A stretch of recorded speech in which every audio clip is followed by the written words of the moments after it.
So, kamusta po mga ka-Streetwise? Ako po si Takero Miyamoto at welcome po sa aking munting channel. So, mga kababayan, no, alam naman po natin na may bali-balita po ngayon na meron isang DDS na tumakbo ng sweldo ng mga kapwa niya DDS. So, akala mo, no, ito si Tio Moreno, pag nakita mo kasi pamorma, akala mo, sosyal, madaming pera, di ba? Kung magsalita, napaka-saucy. Yun naman pala mga kababayan, patay gutom din pala. Daw. Kasi sabi nga, nagkaroon ng blind item nung una dito eh. No, si OG Diaz. Alam mo naman sa OG Diaz, dilawan to, no? Kakampink, no? So may idea ba kayo? Clueless ako, di ba? Blind item. Sino tong vlogger na todo pa social pero nanakbo ng sweldo ng mga DDS vlogger? O, di ba? So actually marami nag-comment po diyan. So, ang lumalabas nga dyan si Tio Moreno. Oo. So, Tio Moreno, So, ngayon, tinan nyo to bukod pala sa allegedly na pagtakbo ng sweldo nga po ng mga DDS, tinan ninyo puta yung mga DDS pala may sweldo pala. So, ang tanong dito, saan galing yung pera nun? Saan galing yung pera na pinapapasweldo ng mga DDS sa mga vlogger nilang bulok? Puta, malaking problema yan. Tagpera ng taong bayan yan. Di ba? So ngayon, nakilala nyo ba si Teyatan? Nga pala, hindi pa nakaka-follow kay Teyatan, follow nyo. Ano yan? Kasamanwa ko yan. Taga Iloilo po yan. So itong may pagkakataon po kasi na itong si Tio Moreno, nagbibintangan tong si Teyatan na ang pamilya daw po ni Teyatan, Lord daw po sa Iloilo. Taga Iloilo po ako, hindi naman totoo yun. Wala akong ba nababalitang ganun. Na itong pamilya ni Teyatan sa Iloilo. Ngayon, ang nambibintang dito, si Tio Moreno. Yun naman pala, itong si Tio Moreno, real name Alex Destor. Di ba? Pamilya niya pala yung nasangkot sa 2019.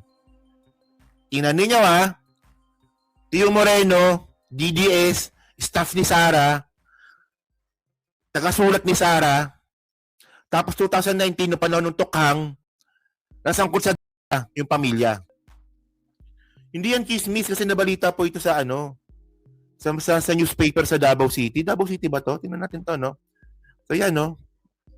So ito may picture pa yan. Ito yung nakita sa bahay niya. Tapos ayun siya, no? Ayun siya, nagbibideo ba siya? Nagbibideo siya. Oo. So, ayan So, ito. May napanood lang sa Facebook panoorin natin to. Buddy, shout out ko kay Tio Moreno nga ang sweldo namong mga DDS vlogger iyahang giugom. Bawa ka Tio Moreno, ha? Nagkautang-utang ko sa akong pagkabakasyon sa Pilipinas nga ang ako ang sweldo as DDS vlogger wala mo gi-release. Mga buang-buang sila kaliwa Tio, di ba? Buang. Hoy, kami nga mga DDS vlogger, wala may bayad dahil dili pareha sa inyo ha.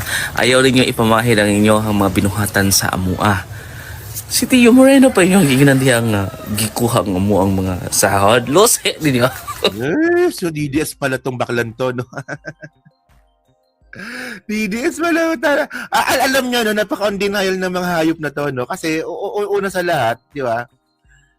Puta, vlogger po ako mga kababayan. May mga kaibigan po ako mga DDS. Puta, may mga allowance po yung mga yan. Oo. Paano ko nalaman? Pinakamalaking ebidensya dito si Mima. Si Mima Alicia mga kababayan, inoferan po ng DDS yan na lumipat po sa kabila. Magkano offer kay Mima? 70,000 a month. Wala nga naman si Mima may bayad. Alukin ng bayad tapos yung ibang mga DDS vlogger walang bayad. Bobo talaga itong mga hayop na to, no? Pinakita pala, no? Pinakita ako ng mga DDS talagang ganyang mga Bisayan. Puta na, natatangahan talaga ako, no? Alam nyo, ayan ang problema dyan, Napaka-confident nila magsalita pero tatanga-tanga naman pala. Tignan ninyo. Si Mima Alicia, kasi ang plano kay Mima Alicia ay pasok sa SMNI para meron silang kasamang babae. O nga naman sila, puro sila lalaki. Di ba? Puro sila mababantot doon. Di ba? Si Dada, si Banat Bay, si Oli, si Judea. Oh. So, mas maganda talaga pag may panel kayo, may babae. So, kaya nire-recruit nila si Mima Alicia. Oh. At mga kababayan, kilala ko po kung sino nag-recruit kay Mima Alicia. Kilala ko kung sino. DDS vlogger din yung na taga Davao. Bobo talaga ng mga hayop na to. So ngayon mga streetwise, no? O ngayon, on denial sila ngayon dito. O, on denial sila. So ngayon, kasi ayan ang problema sa kanila pag bintang nila gawa nila. O. Tingnan nyo to. So ngayon to pala, Bisaya kasi. Sasabi dito, no? Gisikop sa, ano to? Hinuswang pwersa sa kapulisan ang top 2 o top 3, no? PNP PDEA regional level most wanted person sa mananglahing lugar ug higayon. Ano yun? So ngayon lumalabas dito, no? Kapatid to ni Alex Destor ni Tio Moreno. Si Otik ug Eliakim Destor Anglao. O di ba? Ito 'yon. Siya, kapatid ni Tio Moreno 'yan. Bisaya kasi kayo di ko maintindihan. So, sabi dito, no, sa nahipos nga report, gikan sa, Bukidnon pala ito, no? Bukidnon Police Provincial Office, ang duha ka suspect gila nga si Ronald Ariel Gaucan Torremocha, aka Utik, ug Ilikiam Destor Anglao, no? So, kapatid to ni Teo Moreno. So, paano ko nalaman? May video. So, ito may video dito. Panoorin natin itong video na to, no? Ito na ba tayo? Panoorin natin ito. Video file. Yan. Adto kay diri rabay ako gagikan pod. Oo. Pero gisulod yun nila ang sakural. Ano, yung video, yung kumukuha si Tio Moreno mismo. Boses niya yan eh. Yung video, di ba? Kalala niyo ba si Tio Moreno? Oh. Boses niya yan.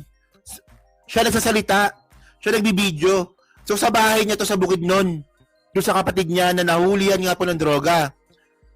So ngayon, ang paliwanag dito ni Tio Moreno, sabi niya dito, ano daw? Tanim ebidensya daw po ito.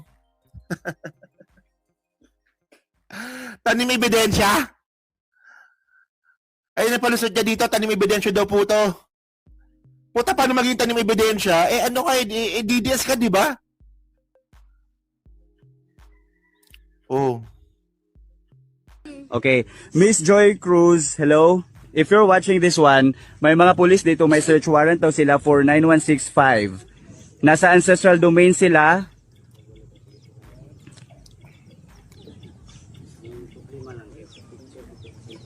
Tapos kanina dili daw ginaalaw ang mga tao diri nga mag-take og pictures kay bawal daw kay para sa security sa operatives. Dili na gibawal sir, gihangyo lang na sir. Okay.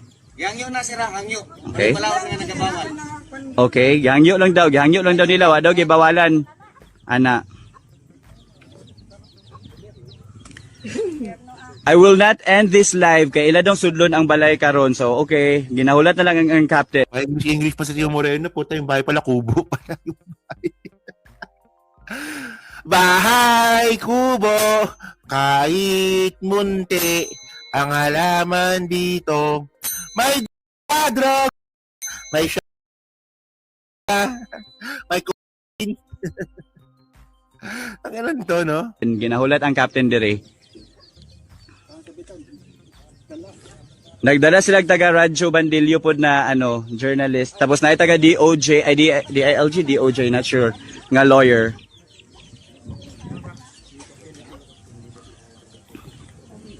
That's the captain.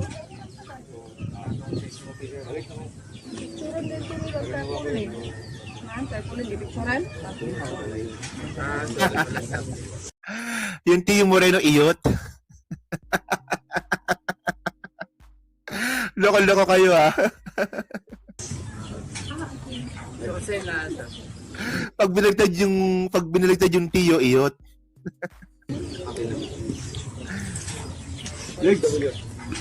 Next.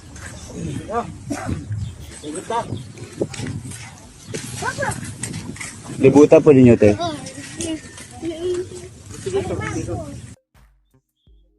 O, ito yung, Naka- ito na yung sa loob ng bahay. Cover og bulletproof ang ilang mga uniform, guys. So dili makita yung family name mo, ang confident siguro siya.